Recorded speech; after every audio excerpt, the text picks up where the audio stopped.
తాత్విక పారిభాషిక పదాల పరిచయం.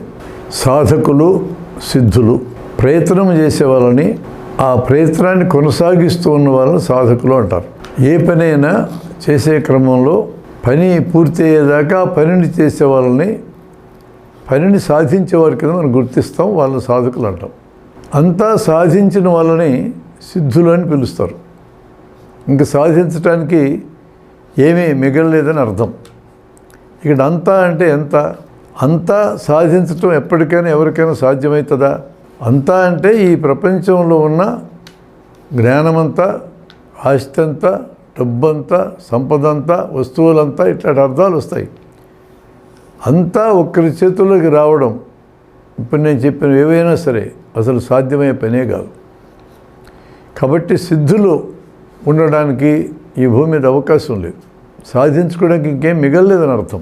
ప్రపంచంలో ఏ కాలంలోనైనా, ఇప్పుడేనే కాదు, ఏ కాలంలోనైనా సాధకులే ఉంటారు కానీ సిద్ధులు ఉండరు.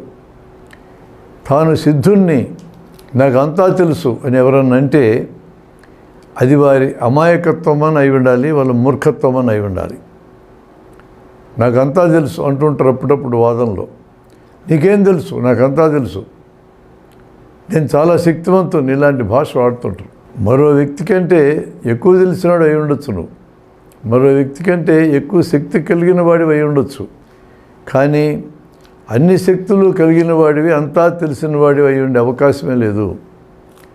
కొన్ని పార్టీల్లో లేదా కొన్ని సంస్థల్లో నాయకులు కొంతమంది తాము సిద్ధులము, సిద్ధించిన వారు, అన్నీ తెలిసిన వాళ్ళం అని అనుకుంటూ ఉంటారు. అది పూర్తిగా వాళ్ళ భ్రమ కిందే మనం కొట్టేయాలి.